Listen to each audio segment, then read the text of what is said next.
ಕೊಪ್ಪಳ ಜಿಲ್ಲೆಯ ಯಲಬುರ್ಗಾ ತಾಲೂಕಿನ ಕಲ್ಲೂರು ಗ್ರಾಮದ ಕಲ್ಲಿನಾಥೇಶ್ವರ ದೇವಾಲಯದಲ್ಲಿ ನಡೆದ ಕಾರ್ತಿಕೋತ್ಸವ ನಿಮಿತ್ತ ಧಾರ್ಮಿಕ ಹಾಗೂ ತುಲಾಭಾರ ಕಾರ್ಯಕ್ರಮಕ್ಕೆ ಚಾಲನೆ ನೀಡಿ ಮಾತನಾಡಿ 12ನೇ ಶತಮಾನದಿಂದ ಕಂಗೊಳಿಸುತ್ತಾ ಬಂದಿರುವ ಐತಿಹಾಸಿಕ ಪುಣ್ಯಕ್ಷೇತ್ರ ಕಲ್ಲಿನಾಥೇಶ್ವರ ಕಾರ್ತಿಕೋತ್ಸವ ಶುಭ ಸಮಾರಂಭದಲ್ಲಿ ಸರ್ಕಾರದಿಂದ ಕಲ್ಲಿನಾಥೇಶ್ವರ ಉತ್ಸವ ಆಚರಣೆಗೆ ಮುಂದಾಗಬೇಕು ಎಂದು ಗದುಗಿನ ವೀರೇಶ್ವರ ಪುಣ್ಯಾಶ್ರಮದ ಪೀಠಾಧಿಪತಿಗಳಾದ ಕಲ್ಲಯ್ಯ ಅಜ್ಜನವರು ಸರ್ಕಾರಕ್ಕೆ ಮನವಿ ಮಾಡಿದರು. ಈ ಸಂದರ್ಭದಲ್ಲಿ ಕಳಕನಗೌಡ ಪಾಟೀಲ್, ಡಾಕ್ಟರ್ ನಾಗಯ್ಯ ಗುರುಮಠ್, ಕಲ್ಲಪ್ಪ ಕವಳಕೇರಿ, ಕಲ್ಲೂರಿನ ವೀರಯ್ಯ ಅಜ್ಜನವರು ಸಾನ್ನಿಧ್ಯ ವಹಿಸಿದ್ದರು. ಈ ಸಂದರ್ಭದಲ್ಲಿ ದೇವಸ್ಥಾನ ಸಮಿತಿಯ ಪದಾಧಿಕಾರಿಗಳು, ಅಪಾರ ಭಕ್ತರು ಭಾಗವಹಿಸಿದ್ದರು. ಮಕ್ಕಳಿಂದ ಸಂಗೀತ ಕಾರ್ಯಕ್ರಮ ನಡೆಯಿತು. ವರದಿ VS ಶಿವಪ್ಪನಮಠ, ಯಲಬುರ್ಗಾ.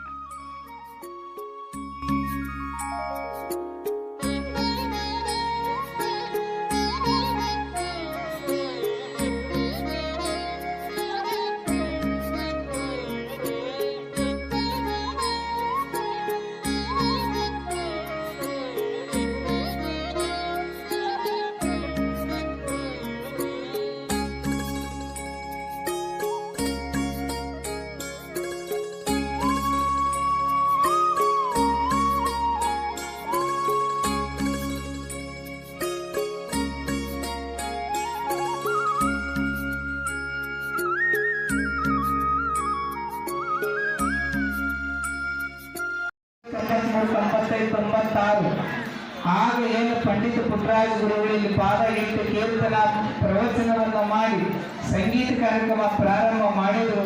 ಅಂದಿನಿಂದ ಹಿಡ್ಕೊಂಡು ಇಲ್ಲಿ ತನಕ ಸಂಗೀತ ಕಾರ್ಯಕ್ರಮ ನಿರಂತರವಾಗಿ ಸಾಗಿ ಬರ್ತಾ ಇದೆ. ಜೊತೆಗೆ ಇತ್ತೀಚಿನ ದಿನಮಾನದಲ್ಲಿ ಕೂಡ ಕಾರ್ತಿಕ ಮಾಸದಲ್ಲಿ ಪ್ರಸಾದ ಇದ್ದಿಲ್ಲ.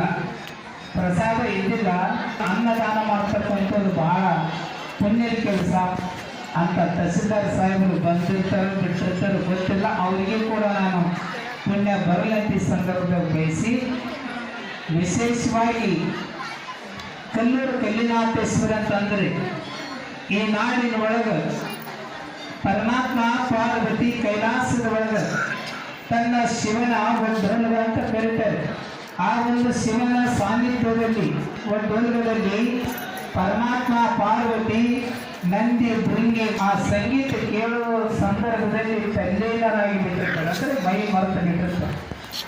ಆಗ ನಾರಾಯಣ ಬರೋದ್ರ ಒಡೆಯನೇ ಪಾರ್ವತಿ ಪತಿ ಷಣ್ಮುಖನ ತಂದೆ ಗಣಪನ ತಂದೆ ಅಂತ ತಿಳ್ಕೊಂಡು ವರ್ಣ ಮಾಡ್ತಾನೆ.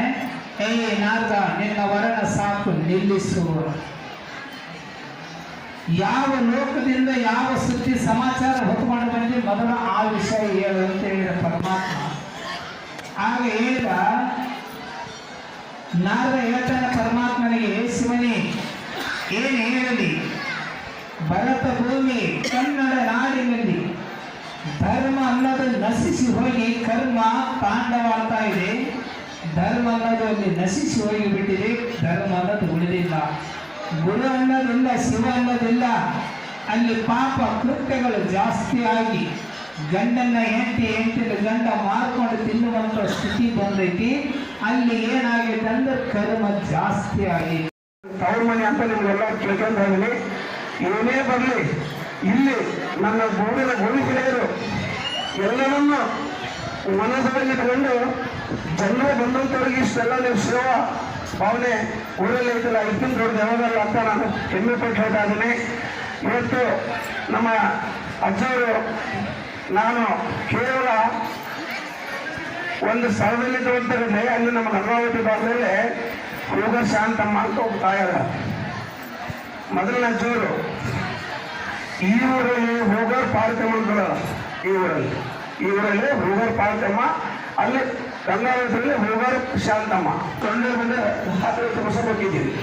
10 ವರ್ಷ ಹೋದ್ರೆ ಒಂದು ತಪ್ಪರಾಳಿ ನನ್ನ ಕಟ್ಟದ ದೊಡ್ಡ ಬಂಡೆ 4 ಕಿಲೋಮೀಟರ್ ಹೋಗ್ತಿದ್ದೀವಿ ನಾವು.